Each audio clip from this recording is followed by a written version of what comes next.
Bienvenidos resilientes a este nuevo video. Nos vamos con el quinto video sobre psicomotricidad.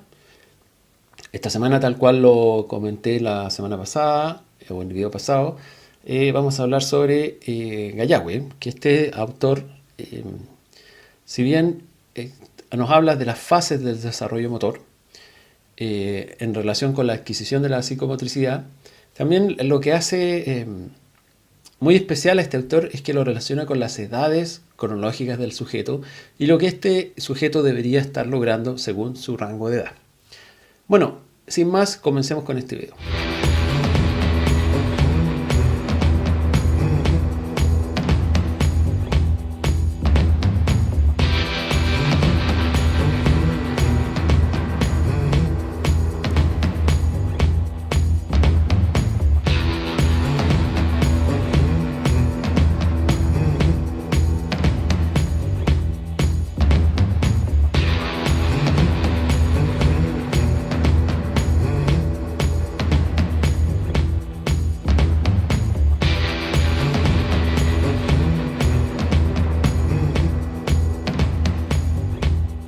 Vamos a comenzar con las definiciones de lo que sería lograr en ciertas etapas. Primero bien general y después lo vamos a profundizar.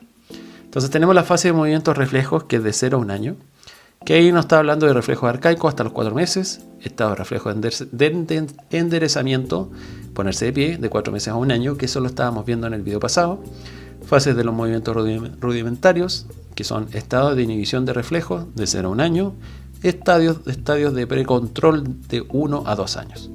También tenemos la fase de los movimientos fundamentales, que son de los 2 a los 7 años, que los tenemos divididos en un estado inicial de 2 a 3 años, en un estado elemental de 4 a 5 años, en un estado de madurez de 6 a 7 años. Y por último, fases de los movimientos aplicados al deporte de 7 a 15 años. Y él nos divide en estadio general de 7 a 10 años, en estadio específico de 11 a 13 y en estadio especializado de 14 a 15 años. Bien, vámonos con las definiciones de qué son las fases de movimientos reflejos. Estas fases transcurren durante el primer año de vida. Se caracteriza por una actividad motriz involuntaria, estable y automática, provocada por la estimulación de los órganos de los sentidos. Los movimientos reflejos favorecen la adecuación del individuo al ambiente. Están provocados por la modulación del sistema nervioso, son de origen genético y se presentan en todos los individuos de la especie. Una respuesta refleja es invariable, es decir, al mismo estímulo responde siempre la misma secuencia de contracciones musculares. Conforme avanza el proceso de modulación nerviosa, se van sustituyendo las reacciones reflejas por otras menos automáticas.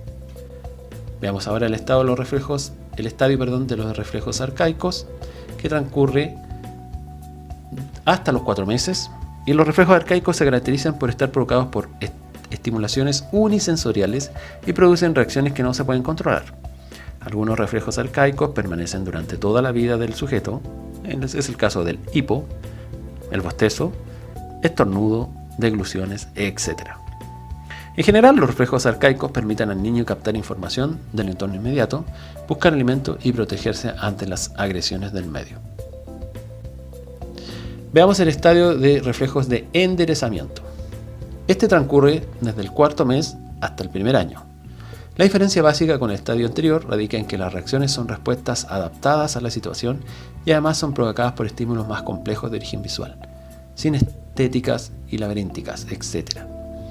La maduración de este periodo están relacionados con el logro de la posición bípeda, o sea, ponernos de pie. Tienen un carácter genético y corresponden en esta categoría al logro de las antropoides.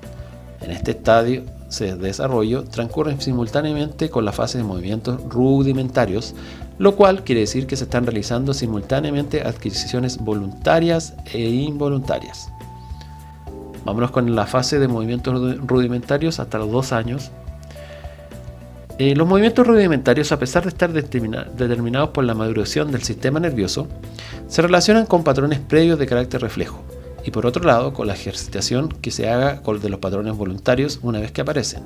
La posibilidad de ejercitación o no puede suponer una demora importante, tanto en la aparición de los patrones como en el logro de habilidad necesario para causar los objetivos de la etapa. Dice que la diferencia de los movimientos rudimentarios y reflejos reside en que si bien ambos están determinados por la maduración y son de carácter filogenético, entre paréntesis desarrollo y evolución general de una especie, ontogenia en particular de un individuo, los rudimentarios están dirigidos por la voluntad y sus respuestas se ejecutan adaptándose al objetivo. En resumen, los rudimentarios mantienen unos patrones de tipo filogenético. Están determinados por la maduración, aunque son sensibles al entrenamiento. Aparecen en una secuencia determinada, se adaptan al objetivo propuesto con cierta imprecisión y surgen voluntarios. Esta fase de movimiento rudimentario se subdivide en 2 estadios, diferenciándose por el nivel de habilidad que adquieren los patrones en su ejecución. Veamos el estado de inhibición de reflejos, de 0 a 1 año. Hay que tener en cuenta que desde los primeros días ya hay intentos del bebé por dirigir de forma voluntaria los movimientos oculares. Por lo tanto, la aparición de los movimientos voluntarios es muy precoz y hace que este primer año convivan los movimientos involuntarios con los voluntarios dirigidos. En este estadio se produce la sustitución del control automático por el control voluntario para realizar las mismas funciones pero con mayor eficacia. Los movimientos aún tienen poca precisión y control. Veamos el estadio precontrol de 1 a 2 años. Las adquisiciones de este estadio están relacionadas con el logro de un control suficiente de la musculatura. Supone el inicio de los movimientos manipulativos, aprender a manejarse respecto a la ley de gravedad, el inicio del control de los desplazamientos en el espacio, es decir, los primeros movimientos locomotores. Veamos la fase de los movimientos fundamentales, que esto está entre los 2 a 7 años. Los teóricos de la educación la consideran la etapa crucial en la adquisición del proceso madurativo. Sobre los aprendizajes que se adquieren en este momento, se han de construir las destrezas que permitan participar posteriormente en los deportes. Estado inicial, de 2 a 3 años, en esta tiene lugar la aparición de un gran número de habilidades diferentes, tanto posturales, locomotores como manipulativos, lo que permite una adaptación al entorno. La práctica de actividades motrices relacionadas con su cuidado personal facilitará el aprendizaje. Los movimientos resultan torpes y poco fluidos, pero acoplados y se realizan movimientos innecesarios, dando como resultado un conjunto poco armónico, aunque gracioso. Estadio elemental, de 4 a 5 años. Durante este estadio mejora la fluidez rítmica y la integración de los movimientos temporales y espaciales. Permanecen elementos inútiles y sin sinergias que sin embargo permiten que la precisión resulte bastante estable. Los niños pueden alcanzar este estadio elemental a través de las ejercitaciones que el entorno de crianza les facilita. Pero para superar este estadio es necesario contar con posibilidad de entrenamiento y ejercitación específica de cada patrón. De lo contrario, difícilmente se podrá pasar al siguiente. En este estadio donde se definen los patrones motores que están relacionados con el rol sexual. Estadio de madurez de 6 a 7 años. Se caracteriza por un alto nivel de habilidad. Los patrones motores se ejecutan con gran precisión, son mecánicamente eficaces y pueden aplicarse en situaciones diversas, pero siempre a partir de un proceso madurativo base. Algunos niños pueden alargar la estancia en este estadio a causa de una escasa práctica. La práctica exclusiva de unos patrones motores determinados puede dar lugar a una falsa modulación y como consecuencia falta de oportunidades para practicar otros movimientos fundamentales. Nos vamos con la fase de movimientos aplicados al deporte, que son de los 7 a 15 años. Tiene por base los patrones motores adquiridos en la etapa anterior. El perfeccionamiento de estos patrones motores tiene 2 posibilidades: afinarse para alcanzar altos niveles de rendimiento para deportes o combinar los patrones para desarrollar destrezas para usarla en deportes y otras manifestaciones. Los patrones, una vez dominados, se convierten en un instrumento que le permitirá practicar múltiples actividades artísticas, recreativas, estéticas. Así el niño se podrá ejercitar con juegos de regla, estrategias complejas. Llegamos al estadio general, de 7 a 10 años, que es la combinación de un gran número de patrones motores adquiridos en la etapa anterior, da un lugar a una multitud de destreza y riqueza motora, hace que el rol del profesor sea más rentable y la facilidad con que el niño adquiere las destrezas la convierte en una etapa muy gratificante. Debe evitarse la actividad motriz a un solo deporte. Continuamos con los estadio de movimientos específicos, que sería de los 11 a los 13 años. Es la etapa del deporte reglado y comienzo de las competiciones por categoría. A los 11 años se debe conocer los elementos técnicos y tácticos de diferentes deportes. El estadio evolutivo le permite comenzar a tomar decisiones, lo cual le posibilita la táctica y la estrategia. Una de las decisiones será qué ¿qué especialización deportiva tendrá? Y por último, el estadio de movimiento especializado del 14 años en adelante. Entra de lleno en la especialización deportiva. Como hemos visto hoy, hicimos las definiciones y las subdivisiones de cada etapa de desarrollo del niño.